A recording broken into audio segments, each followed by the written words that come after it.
ఇవాళ AP CS DGP కేంద్ర ఎన్నికల సంఘం ముందు హాజరు కానున్నారు. ఇక ఏపీలో పోలింగ్ తర్వాత జరిగిన హింసాత్మక ఘటనపైన ఈసీకి ఏపీ సీఎస్ జవహర్ రెడ్డి అలాగే డీజీపీ హరీష్ కుమార్ గుప్తా వివరణ ఇవ్వనున్నారు.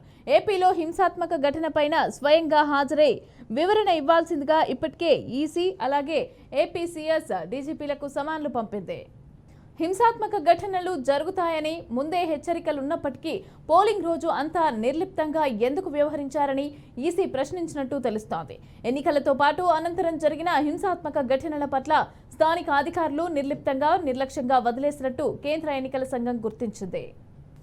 మరోవైపు పల్నాడులో స్వయంగా పర్యటించిన ఏపీ ప్రత్యేక అబ్జర్వర్ రామ్మోహన్ మిశ్రా ఈ అంశాలను నేరుగా సీఈసీకి నివేదించినట్టు తెలుస్తోంది. అయితే ఈ నేపథ్యంలోనే పల్నాడు సహా వేర్వేరు ప్రాంతాల్లో చెలరేగిన హింసాత్మక ఘటనలపైన వివరణ కోరుతూ సీఎస్కు డీజీపీకి కేంద్ర ఎన్నికల సంఘం సమన్లు పంపింది.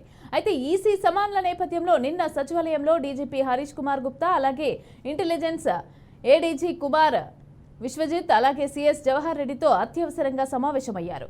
ఎన్నికల అనంతరం హింసపైన ఆగ్రహం వ్యక్తం చేయడంతో ఈసీకి ఇవ్వాల్సిన నివేదికపైన చర్చించినట్టు సమాచారం. పోలింగ్ తర్వాత జరిగిన హింసాత్మక ఘటనలపైన ఉక్కుపాదం మోపుతున్నట్టు ఆంధ్రప్రదేశ్ ఎన్నికల ప్రధాన అధికారి ముఖేష్ కుమార్ మీనా స్పష్టం చేశారు. పోలింగ్ తర్వాత హింస జరిగిన చోట 144 సెక్షన్ విధించామని అన్నారు. పోలింగ్ సందర్భంగా హింసకు దిగిన వారిని తర్వాత అల్లర్లకు కారణమైన వారందరినీ జైలుకు పంపుతామని స్పష్టం చేశారు. ఇప్పటికే చంద్రగిరిలో 30 మందిని అరెస్టు చేసినట్టు సీఈఓ వెల్లడించారు. ఇక పోలింగ్ రోజున నిర్లక్ష్యంగా వ్యవహరించిన పోలీసు అధికారులపైన కూడా త్వరలో చర్యలు ఉంటాయని సీఈఓ మీనా చెప్పారు.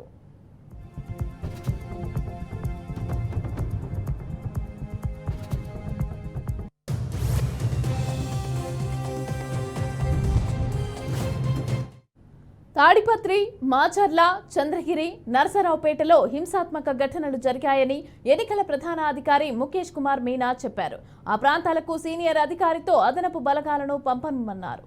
ఇక పోలింగ్ రోజున కొన్ని చోట్ల హింసాత్మక ఘటనలు జరిగాయన్న మీనా కొందరు పోలీసులు ఏకపక్షంగా వ్యవహరించినట్లు గుర్తించామని అన్నారు. ఏకపక్షంగా వ్యవహరించిన పోలీసులపైన ఖచ్చితంగా చర్యలు తీసుకుంటామని అన్నారు. హింసకు పాల్పడిన వారిని ఆధారాలు, ఫోటోలు అలాగే వీడియోలు కూడా తమ వద్ద ఉన్నాయని మీనా తెలిపారు.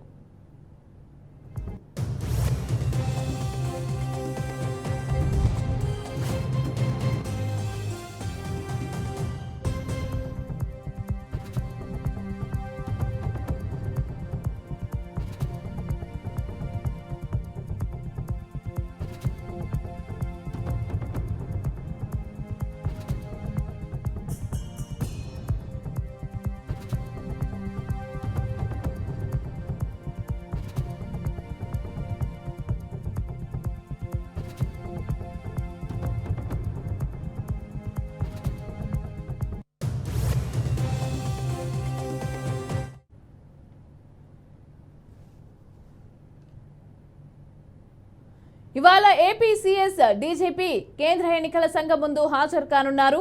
ఏపీలో పోలింగ్ తర్వాత జరిగిన హింసాత్మక ఘటనపైన ఈసీకి ఏపీ సీఎస్ జవహర్ రెడ్డి అలాగే డీజీపీ హరీష్ కుమార్ గుప్తా వివరణ ఇవ్వనున్నారు. ఏపీలో హింసాత్మక ఘటనపైన స్వయంగా హాజరై వివరణ ఇవ్వాల్సిందిగా ఇప్పటికే ఈసీ అలాగే ఏపీ సీఎస్ డీజీపీలకు సమన్లు పంపింది.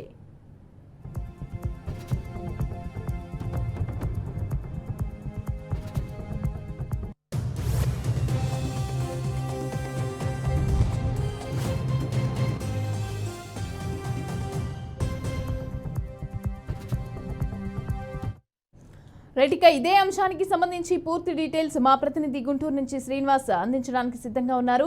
శ్రీనివాస్, చెప్పండి, ఈసీకి ఏపీ అధికారులు అయితే వివరణ ఇవ్వాల్సి ఉంది. అయితే ఎలాంటి వివరణ ఇచ్చే అవకాశం ఉందంటారు? ఎందుకు జరిగాయి ఏంటి అనేసి వాటికి ఎలాంటి రీజన్ చెప్పే అవకాశం ఉందంటారు? మమత, గడిచిన 3 రోజుల నుంచి పల్నాడులో జరిగినటువంటి విధ్వంసంగానే ఎన్నికల తర్వాత జరిగినటువంటి అలజడి ఈ నేపథ్యంలో కేంద్ర ఎన్నికల కమిషన్ డీజీపీని, సిఎస్ ని వివరణ కోరడం జరిగింది. దానికి సంబంధించి కూడా అధికారులు ఆ నివేదిక రెడీ చేయడం జరిగింది. ముఖ్యంగా చూసుకున్నట్లయితే గనక పల్నాడు జిల్లా కేంద్రంగా నర్సాపేట, మాచర్ల,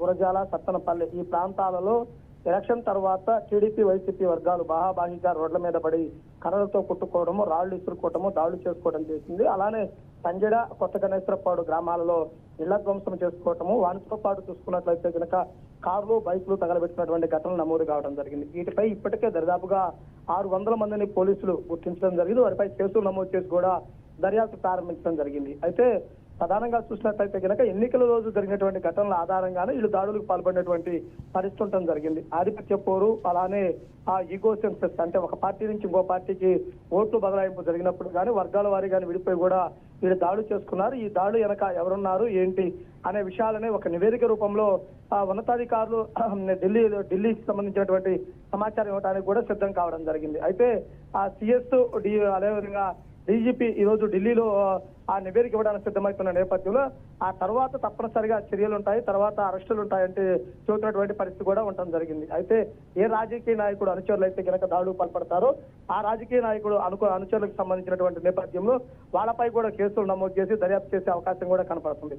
అయితే ఇప్పటి వరకు చూసినట్లయితే కనుక 3 ఎమ్మెల్యే అభ్యర్థులను, 3 సిట్టింగ్ ఎమ్మెల్యేగా ఉన్న వారిని గృహ నిర్బంధం చేయటము, అలానే 144 సెక్షన్ కూడా అమల్లో ఉన్న నేపథ్యంలో రానున్న రోజుల్లో శాంతి భద్రతను పరిరక్షించడానికి ఆ చర్యలు చేపడటం కూడా జరుగుతుంది. Right, thank you Srinivas.